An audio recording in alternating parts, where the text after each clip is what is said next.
मित्रांनो नमस्कार. एका नवीन व्हिडिओमध्ये तुम्हा सर्वांचं पुन्हा एकदा स्वागत. मित्रांनो, गणेशोत्सव अवघ्या काही दिवसांवर येऊन ठेपलेला आहे. त्यामुळे गणेशोत्सवाबाबतचे अनेक प्रश्न आपल्या मनात असतात. गणेशोत्सव साजरा कसा करायचा किंवा किती दिवस ठेवायचा हे जरी आपल्या हातात असलं तरी अनेक शंका आपल्या मनामध्ये असतात, ज्या शंकांचं निरसन होत नाही. तर या आपल्या सर्व शंकांच्या प्रश्नांना मी उत्तर आज देण्याचा प्रयत्न करणार आहे. याच्यापेक्षासुद्धा तुम्हाला काही शंका असतील तर नक्की कळवा. ते आपण त्याची उत्तर देण्याचा प्रयत्न करू, कारण गणेशोत्सवाला अजून थोडे दिवस आहेत उरलेले. मित्रांनो, गणेशमूर्ती घरी आणताना नेमकी कशी आणावी याच्या वेगवेगळ्या प्रथा परंपरा आहेत. गणेशमूर्ती घरी आणल्यानंतर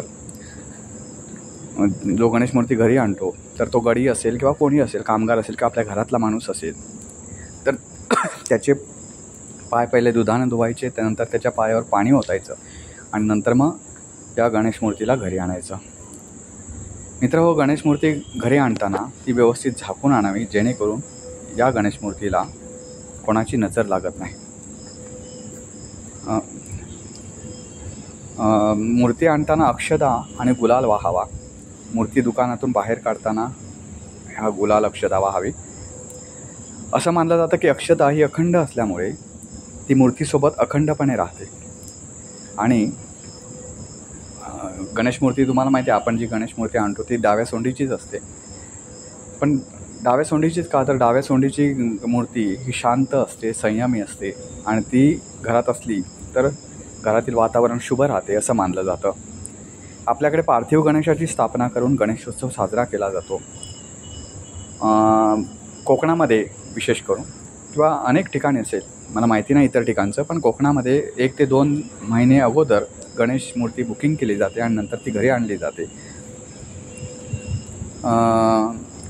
वास्तुशास्त्रानुसार घरासाठी पांढऱ्या रंगाची गणेश मूर्ती असणं गरजेचं आहे, जी शांतता आणि समृद्धी देण्यासाठीचा एक योग्य पर्याय आहे. आता बरेच म्हणजे 99% म्हटलं तर 99.99% लोक हे पांढरी गणेश मूर्ती का आणत नाही. ते रंगीबेरंगी म्हणजे जे जसं आपले रंग असतात, आपण वेगवेगळ्या रंगाची वस्त्र परिधान करतो, तर अशा स्टायलिश मूर्ती आणण्याकडे हे असतं. तर पण आपल्याला जर धर्मशास्त्र विचारलं तर धर्मशास्त्रात हा पर्याय आहे की पांढऱ्या रंगाची गणेश मूर्ती आणली जाते, कारण पांढरा गणेश हा संपत्ती, आनंद आणि समृद्धी आकर्षित करतो. ज्यांना स्वतःच्या भरभराटीची इच्छा आहे त्यांनी घरासाठी शेंदूर रंगातील गणेश मूर्तीची निवड करावी. मित्रांनो, लक्षात ठेवा की देवतेची पाठ ही घराच्या बाहेरील बाजूस असली पाहिजे. सहसा भगवान गणेशाला लाल आणि पिवळे कपडे घातलेले चित्रित केलं जातं. गणेशाचा रंग त्याच्या सोनेरी रूपात दर्शवला जातो. अशा मूर्ती देखील खास ठरतात. पूजेसाठी आपल्या सामर्थ्याप्रमाणे सोने, चांदी किंवा माती याची मूर्ती बनवावी. याच्या व्यतिरिक्त अन्य वस्तूंपासून मूर्ती बनवणे शास्त्रानुसार अयोग्य मानले जाते. 1 ते 1.5 फुटापेक्षा जास्त मोठी मूर्ती असू नये. मूर्ती एकदंत, चतुर्भुज, पाश आणि अंकुश धारण केलेली असावी. एका हाती मोदक आणि दुसऱ्या हातात वरद मुद्रेत असावं. वरद म्हणजे आशीर्वाद. एका हातामध्ये मोदक असावा गणेश मूर्तीच्या आणि दुसरा हात जो आहे तो आशीर्वाद द्या हाताने दुसऱ्या हातानं आशीर्वाद दिलेला असावा. पाटावर सिंहासनावर बसलेल्या अवस्थेतील प्रतिमा ही सर्वोत्तम मानली जाते. गणेश मूर्तीची शरीरयष्टी ही नेहमी व्यवस्थित असावी. चित्रविचित्र आकारातील गणपती मुळीच घेऊ नये. गणपतीची मूर्ती ही उजव्या सोंडीची नसावी. आता उजव्या सोंडीची गणपती कुठेच नसतात, पण कधीकधी एखादी चुकीनं राहू शकते उजवीकडे. उजव्या सोंडीचं धर्मशास्त्रामध्ये असं महत्त्व आहे की तिचं खूप कडक सोवळं असतं.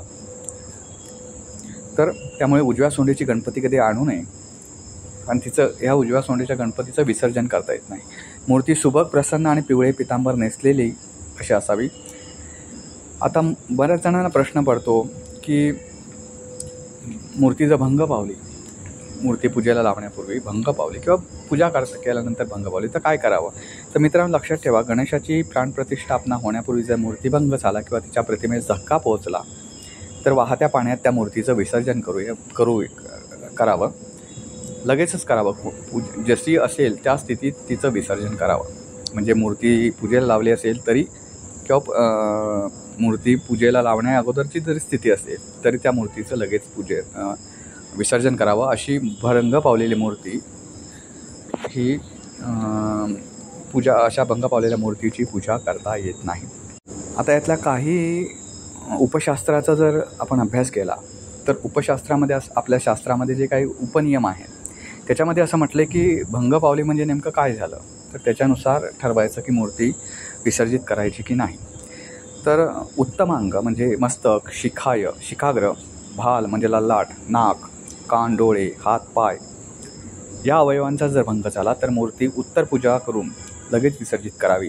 मध्यमांग म्हणजे हातापायाची बोटं, कानाची पाळी, नासाग्र, मुखाग्र याचा भंग झाल्यास मूर्ती विसर्जित करावी.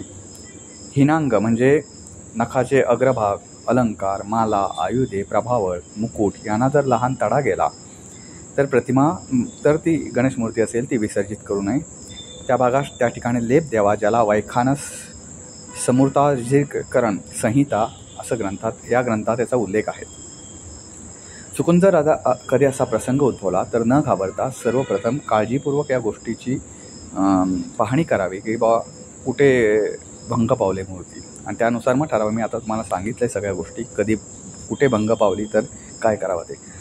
पार्थिव गणेश स्थापना करण्यासाठी आता बऱ्याच जणांना प्रश्न असा पडतो की त्यावेळी जर सुवेसुतक आलं तर काय करावं, सुवेसुतकातून गणेश मूर्तीची पूजा करावी का, असा बऱ्याच वेळा प्रश्न पडतो. तर त्याचंही उत्तर आपण देऊया या व्हिडिओतून. मित्रांनो, कोकणामध्ये बऱ्याच ठिकाणी अशी प्रथा आहे की अशी मूर्ती जर गणेश मूर्ती काळात किंवा गणेशोत्सव काळात जर घरामध्ये सुवेर किंवा सुतक असेल तर काय करावं असा प्रश्न पडतो. पण कोकणामध्ये सुवेर असो की सुतक असो, गणेशोत्सव गणपती आणला जातो, गणपतीची मूर्ती आणली जाते, तिची इतर लोकांकडून पूजा केली जाते आणि नंतर त्याच दिवशी संध्याकाळी तिचं विसर्जन केलं जातं. अशी प्रथा बहुतांशी ठिकाणी आहे. तर असं जर करणं शक्य नसेल, ज्या ठिकाणी अशा गोष्टी होत नाही, तर त्या वर्षी गणेश मूर्तीची स्थापना करू नये, हा दुसरा पर्याय आहे. तुम्हाला आणायचीच असेल गणेश मूर्ती तर तिचं सगळी जी सेवा आहे ती दुसऱ्याच्या हातून करावी आणि त्या दुसऱ्याच्या हातूनच, ज्याला सुवेर सुतक नाही अशा व्यक्तीच्या हातून ती करावी आणि मग त्याच्याच हस्ते ती गणेश मूर्तीचं विसर्जन करावं, असं एक आहे.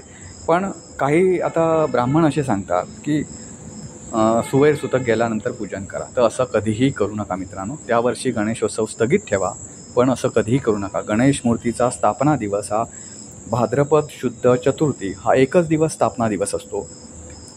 उद्या तुमचं दुसऱ्या दिवशी सुतक जाणं असेल पंचमीला, तर तुम्ही पंचमीला हे करा, असं कधीही करू नका. गणेश चतुर्थीच्या दिवशीच गणेश मूर्तीची स्थापना झाली पाहिजे, अन्यथा ती करू नये, हे नेहमी लक्षात ठेवायचं. त्या दिवशी जर जमलं नाही किंवा चतुर्थीपूर्वी अशी कोणती आपत्ती नसेल तर त्या वर्षी गणपती बसवू नये, कुठल्याही ब्राह्मणानं सांगितलं तरीसुद्धा. कारण काही लोक तथाकथित ब्राह्मण जे आहेत, जे स्वतःला ब्राह्मण म्हणवतात, त्यांना धर्मशास्त्र माहीत नाही, ते काही सांगतात. त्याच्यासाठी त्यांचा मागे हेतू त्याचा असा असतो की त्यांना त्या दिवशी कसं असतं, गणेश चतुर्थीच्या दिवशी सगळे ब्राह्मणे बिझी असतात. मग त्यांना जर समजा तुम्हाला त्याने सांगितलं की सुवेर सुतक गेल्यावर गणेश मूर्ती बसवली तरी चालते, मग त्या दिवशी तुम्ही त्याला पूजेला बोलवता. पूजेला वेळामुळे त्यावेळी ज्या काळात ते बिझी नसतात त्या काळात एक क्लायंट त्यांना मिळून जातं, एक भक्त मिळून जातो. तर त्यामुळे एक लक्षात ठेवा, गणेश जे गोष्ट ज्या दिवशी घडायला पाहिजे त्या दिवशी घडली पाहिजे, त्या दिवशी झाली पाहिजे. त्याच्या दुसऱ्या दिवशी कुठलीही तिथी असती तर गणपती मूर्ती या इतर दिवशी बसवली जाऊ नये, त्या दिवशी खंडित करावा. आणि जर तुम्हाला करायचाच असेल गणेशोत्सव तर मग मी मगाशी म्हटलं ज्याला सुवेर सुतक नाही अशा माणसाकडून करून घ्यावा. आता मित्रांनो, एक महत्त्वाचा विषय, बऱ्याच जणांना प्रश्न माहीत नसेल म्हणून सांगतो. सुवेर कशाला म्हणताय, तर जर आपल्या भावकीमध्ये एखाद्याचा घरी बाळाचा जन्म झाला असेल तर त्याचं सुवेर पाळलं जातं, आणि एखाद्याच्या भावकीमधल्या एखाद्या व्यक्तीचा मृत्यू झाला असेल तर त्याचं जे पाळलं जातं ते सुतक. आपल्या सख्या वाडवडील तुम्हाला माहिती असेल, आता आपलं वडील घर असतं, म्हणजे ज्यांच्या पुढच्या पिढ्या वाढून आपण वेगळे होत गेलो, पण आपलं वडील घर तर एकच असतं. तर ह्या वडील घराशी संबंधित ज्या कोणी घरी जन्माला आलं किंवा कोणी मृत्यू पावला तर त्यांचं 10 दिवस सुवेर सुतक पाळलं जातं. आणि इतर जर कोणी असेल समाजातला इतर, जो आपल्या वाडवडिलांपैकी कोणीच नाही, आपल्या वडील घरांच्या आपल्या पिढ्यांपैकी नाही तो, पण आपल्या समाजातला आहे, तर त्याचं फक्त 3 दिवस सुवेळसूतक पाळलं जातं. त्या गोष्टी नेहमी लक्षात ठेवा आणि गणेशोत्सव आनंदात साजरा करा. मित्रांनो, व्हिडिओ कसा वाटला नक्की कळवा. व्हिडिओ लाईक करा, शेअर करा, चॅनलला सबस्क्राईब करायला विसरू नका. पुन्हा भेटू पुन्हा एका हटके व्हिडिओसह. तोपर्यंत नमस्कार.